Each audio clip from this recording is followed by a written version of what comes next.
కొండా సురేఖ ఉదంతంలో ఒక్కసారిగా cine industry అంతా స్పందించడంతో ఆగ్రహంతో రగిలినట్టున్నారు రేవంత్ రెడ్డి. ఇవాళ నా కొడుకులు భాష వాడేశారు.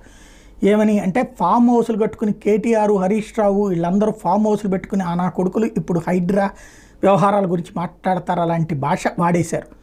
హైడ్రాని నాశనం ఎట్టి పరిస్థితుల్లో చేస్తాం, కూల్చి చూపెడతామంటూ. అదే సందర్భంలో కీలకమైనటువంటి స్పీచ్ ఇచ్చుకొచ్చారు. ఏదైతే డిజిటల్ హెల్త్ కార్డులు, ఫ్యామిలీ డిజిటల్ కార్డులు జారీ చేస్తూ 30 శాఖల సమాచారంతో ఫ్యామిలీ డిజిటల్ కార్డులు ఒక్క క్లిక్తో అందుబాటులోకి వచ్చేటట్టు ఏర్పాటు చేశామని ప్రకటించారు. అదే సందర్భంలో 10 ఏళ్ళు అధికారంలో ఉన్నవాళ్ళు కంటోన్మెంట్ సమస్యలు పరిష్కరించి మేము అధికారంలోకి వచ్చే కేంద్రానికి భూబాధలాయింపు ద్వారా కంటోన్మెంట్ ప్రజలకు ఇళ్ల పట్టాలు ఇవ్వాలని నిర్ణయం తీసుకున్నాం.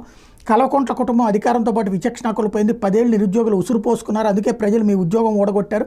మేము అధికారంలోకి వచ్చాక ఉద్యోగ నియామకాలు చేపట్టాం. హైదరాబాద్ నగరాన్ని కాపాడాలనే ఉద్దేశంతోనే హైడ్రా మూసి ప్రాజెక్టును తీసుకొస్తున్నాం.